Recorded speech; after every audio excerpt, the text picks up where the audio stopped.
और कामरेड तो चंदा चोर पार्टी है, इनका क्या है, ये तो चंदे के लिए काम करते हैं। ये कामरेड और कांग्रेस तो क्या है, नेता जो है ये नाखून कटा के शहीद होना चाहते हैं। हमें ये कहने की तो जरूरत ही नहीं है कि किसानों का हितैषी कौन है कौन नहीं है, ना हमें किसी से सर्टिफिकेट की जरूरत है। जब मोदी से हम नहीं डरे तो ये तो कोई समान ही कुछ नहीं है। एक काम करो, मुख्यमंत्री को आप कहोगे तू गाड़ी चला और तेरे आगे पीछे कोई पायलट नहीं होगी और सीएम की कोठी से निकल और तू नौर पहुंच जा, अगर गारंटी है कि वो नौर पहुंच जाए तो, क्योंकि उसको पता ही नहीं है नौर है किधर। पाकिस्तान के बॉर्डर पर लगा दो ना, रोज तुम कहते हो हम पाकिस्तान का जीप कढ़ा देंगे, मार देंगे, ये कर देंगे, पाकिस्तान में लगा दो। किसान आंदोलन चला, पूरे हिंदुस्तान का टोल बंद था, लेकिन भादरा का टोल बंद नहीं हुआ। ये जो है कामरेड और ये जो कांग्रेस है ये करते हैं गड़बड़। इन्होंने इतने किसानों के सिर फोड़ दिए गए, लाठियां मारी गई और इतना जुल्म किया जा रहा है। या पहले तीसरे की भूमिका ना तो कामरेडों ने निभाई, ये तो कभी किसी पार्टी के साथ मिलकर कभी किसी के। कांग्रेस और माकपा दोनों पार्टियों के नेता इस आंदोलन को कब्जे में करने के लिए अपने आदमी ले जा करके इन्होंने किसानों को बदनाम किया। इनेलो का प्रदेश अध्यक्ष की मेरे को जिम्मेवारी मिलने के बाद ये मेरी पहली नौर की प्रेस कॉन्फ्रेंस है, और प्रेस कॉन्फ्रेंस भी उस टाइम है जब किसानों के ऊपर एक बहुत बड़ी हनुमानगढ़ जिले में आपत्ति आई हुई है। जो इथेनॉल की फैक्ट्री लग रही है रत्ताखेड़ा में टिब्बी के अंदर, उस फैक्ट्री के किसान के जो आंदोलन किसान कर रहे हैं उसमें इनेलो पार्टी हमेशा उनके साथ खड़ी है। और इनेलो ही एक इस उत्तरी भारत में एक ऐसी पार्टी है, हरियाणा राजस्थान पंजाब के अंदर, जो तीसरे मोर्चे की भूमिका निभाती है, इन दोनों पार्टियों के खिलाफ डट के लड़ाई लड़ती है। और आपने भी सुना होगा कि किसानों पर जब हिंदुस्तान में 3 काले कानून बने थे तो हिंदुस्तान के अंदर हजारों एमएलए हैं, लेकिन इनेलो पार्टी का एकमात्र एमएलए था अभय सिंह चौटाला, जिसने अपने पद से इस्तीफा दे दिया था। इसलिए हमें यह कहने की तो जरूरत ही नहीं है कि किसानों का हितैषी कौन है कौन नहीं है, ना हमें किसी से सर्टिफिकेट की जरूरत है। लेकिन ये जो फैक्ट्री जो मंजूर करी वो कांग्रेस के राज में हुई थी। 15 महीने से किसान आंदोलनरत हैं, शांतिपूर्वक बैठे हैं, लेकिन जब 10 तारीख को किसानों ने घेराव का ऐलान किया तो यहां जो कांग्रेस और माकपा दोनों पार्टियों के नेता इस आंदोलन को कब्जे में करने के लिए अपने आदमी ले जा करके इन्होंने किसानों को बदनाम किया। इन्होंने पुलिस के उकसाकर पुलिस की लाठीचार्ज हुई, किसानों के बहुत से, आज जैसे पता चला भी 400 किसानों के ऊपर मुकदमे दर्ज हो चुके हैं। किसान अगर हिंसा करता तो किसान तो 15 महीने से बैठा था।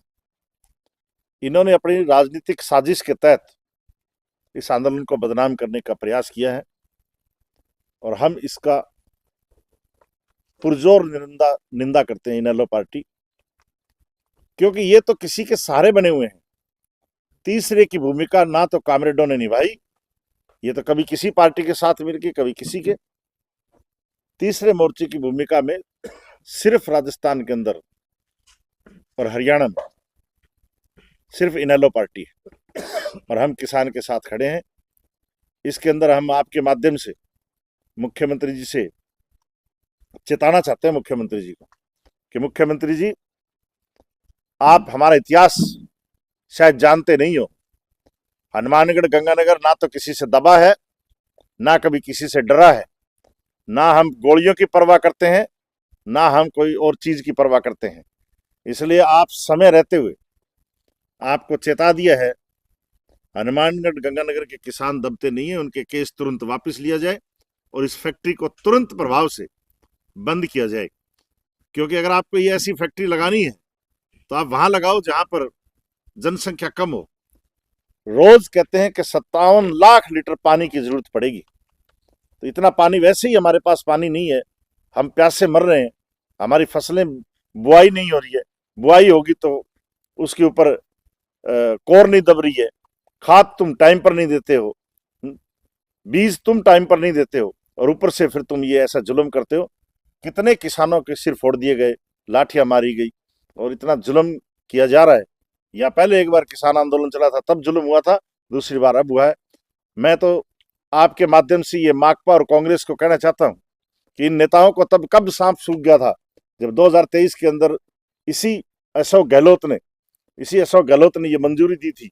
और अशोक गहलोत सबसे पहले तो ये जो कामरेड और ये कांग्रेस पार्टी है, दोनों जो मिलके करती है, तो इनको सबसे पहले तो अशोक गहलोत को मुर्दाबाद बोलना चाहिए।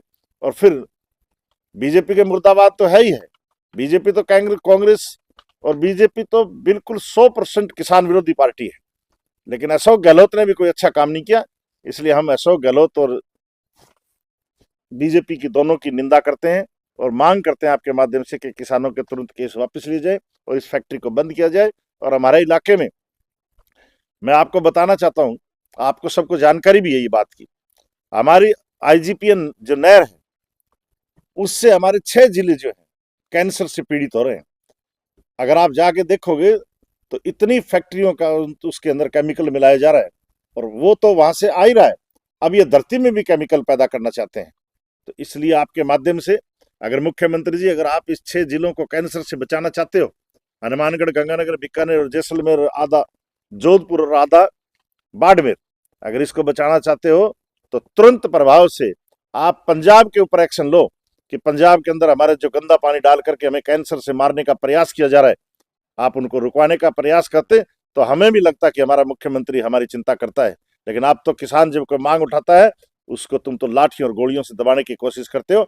ना तो हम दबे हैं, ना हम डरे हैं। मुख्यमंत्री जी, जब मर्जी आए मोर्चा खोल लेना, हम तैयार मिलेंगे। और किसान जो संघर्ष समिति है जो फैसला करेगी, इनेलो पार्टी हमेशा उनके साथ खड़ी, आगे खड़ी मिलेगी।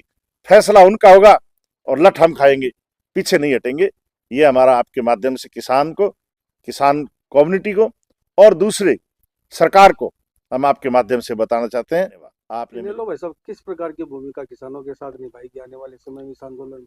बिल्कुल, जहां हमें ड्यूटी लगेगी, हमारे आदित्य चौटाला ने जो डबवाली से हैं विधायक है, उसने सबसे पहले उसने ऐलान किया था कि सब लोगों के भी अपने चलो, हम संगरिया से और के सारे लोग, इनेलो पार्टी के जितने कार्यकर्ता है वो सब हुए। एक भी फोटो अगर आप इसके अंदर फोटो जो तोड़फोड़ हुई है उसके अंदर ना तो किसान दिखाई देंगे आपको, कौन देंगे, ना इनेलो का वर्कर दिखाएगा। आदित्य चौटाला खुद आया था लेकिन कहीं भी उसने गलत बात नहीं करी। लेकिन ये जो है कामरेड और ये जो कांग्रेस है ये करते हैं गड़बड़, जो इन्होंने आपने उकसाया। आपने कांग्रेस और कामरेडों के गठजोड़ की बात कही, जी क्या इन्होंने किसानों को उकसाया? किस तरह का राजनीतिक इनका गठजोड़ आप सामने देखते हैं? नहीं भाई, अगर किसान अगर आंदोलन हिंसात्मक करते तो 15 महीने से बैठे हो। जब से इनकी एंट्री हुई है तब से ये कामरेड और कांग्रेस तो क्या है, नेता जो है ये नाखून कटा के शहीद होना चाहते हैं। ये कभी खाते नहीं है। एक बार सचिन पायलट के एक लठ मार दिया था यहाँ पर किसी ने, पुलिस वाले ने, उसको 3 साल तक फाड़ फाड़ के दिखाता रहा। एक ही कुर्ता था वो, एक लगा हुआ था। तो ये तो कांग्रेस और ये तो सारे, और कामरेड तो चंदा चोर पार्टी है। इनका क्या है, ये तो चंदे के लिए काम करते हैं। ये फैक्ट्री वाले पैसे दे देगा तो उसी दिन समझौता कर लेंगे। इनका क्या है। ये तो जब किसान आंदोलन चला पूरे हिंदुस्तान का टोल बंद था, लेकिन भादरा का टोल बंद नहीं हुआ। बताओ बलवान पुनिया से पूछो कि भादरा का टोल बंद क्यों नहीं हुआ। तो मैंने यहाँ पर जाके, ये जो हमारा टोल था, तो हमारा यहाँ एक कोई कामरेड है, वो बैठा था एक दिन धरना। दूसरे दिन मैंने कहा गया तो मैंने कहा वो धरना कैसे उठ गया? बोले वो माल ले लिया, वो चले गए। तो ये तो चंदा चोर पार्टी है, क्या है इसके। इनेलो भाई साहब क्या मानती है? फैक्ट्री से सरकार का कहना है कि विकास साथ आएगा, लोगों को रोजगार मिलेगा, तो क्या इनेलो इसके खिलाफ है? फैक्ट्री नहीं लगनी चाहिए? नहीं, फैक्ट्री वहां लगाओ ना जहाँ जहाँ आबादी नहीं है, जहाँ पानी की ज्यादा जरूरत है। पानी देश में और बहुत जगह, हमारे तो पानी वैसे ही नहीं है। भाई आप कह रहे हो एशिया की सबसे बड़ी फैक्ट्री लगा रहे हैं, तो एशिया की फैक्ट्री लगानी है, जहां नदियां चल रही है वहां लगा दो ना। यहाँ क्यों लगा रहे हो? यहाँ इतनी उपजाऊ जमीन है, अरे इतना पानी। आप बताओ, अपने नौर में सारे ये पदमपुरा से बैठे 3-3 महीने नहर ही नहीं आती, तो यहाँ दे दो ना किसान को पानी। इस वो विकास किस काम का जो किसान को मार दे।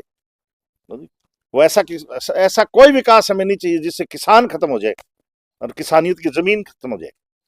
चले जाओ वहां जहां कुछ बहुत सी ऐसी खाली जगह पड़ी है, वहां लगा दो। पाकिस्तान के बॉर्डर पर लगा दो ना। रोज तुम कहते हो हम पाकिस्तान का जीव कढ़ा देंगे, मार देंगे, ये कर देंगे, पाकिस्तान में लगा दो। वो पानी उधर छोड़ दो। हमारा ये सतलुज का पानी तुम पाकिस्तान क्यों देते हो? हमारा घग्गर का पानी क्यों पाकिस्तान को देते हो? तो वहां लगाओ ना, बॉर्डर पर लगा दो, साथ में पाकिस्तान का भी बंट निकल जाएगा। इस पूरे मामले में ऐसा प्रशासन की आप भूमिका किस तरीके से देखते हैं? किसानों का आरोप है कि जिला कलेक्टर मौके पर नहीं पहुंचे, प्रशासन का फेलियर था। प्रशासन तो 100% फेलियर था। प्रशासन को तो चाहिए था कि किसानों से बैठ करके बातचीत की जाए। लाठी और गोली से कभी किसान को डरता थोड़ी, कोई दबाया थोड़ी जाता है।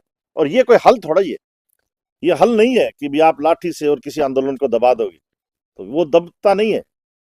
हिंदुस्तान की सरकार देख चुकी है कि हम 2 साल तक बैठे रहे, 700 किसानों ने शहीदी दे दी, तब उससे नहीं डरे तो इससे क्या डरेंगे?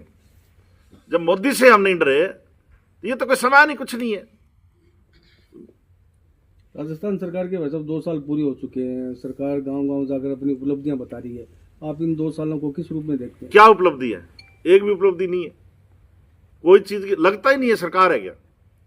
आप सरकार के आदमी से किसी से एक सिपाही का ट्रांसफर करके दिखा दो। सरकार नाम की राजस्थान में और हरियाणा में दोनों जगह कोई चीज नहीं है, ना तो कोई अधिकारी इनकी मानता है। एक अधिकारी को ट्रांसफर कर लेता है तो दूसरा उसको बदलवा लेता है, कि उसको पता ही नहीं मुख्यमंत्री। जाओ मुख्यमंत्री से पूछ लो कि फेफाना गांव कहां से, बता देते मेरा नाम बदल देना। या एक काम करो, मुख्यमंत्री को आप कहो कि तू गाड़ी चला और तेरे आगे पीछे कोई पायलट नहीं होगी, और सीएम की कोठी से निकल और तू नौर पहुंच जा। अगर गारंटी है कि वो नौर पहुंच जाए तो, क्योंकि उसको पता ही नहीं है नौर है किधर। ये बात है सर। राजस्थान में आगामी दिनों में पंचायत और निकाय चुनाव है, इनेलो की क्या भूमिका रहेगी? संगठन का कैसे विस्तार होगा? अब हम संगठन पर जुटे हुए हैं, संगठन बना करके निश्चित तौर पर कई जगह हम चुनाव लड़ेंगे, पंचायत का भी। और आने वाले टाइम में हमारी इनेलो की पार्टी की एक ही डिमांड है, मरु प्रदेश बनाने की।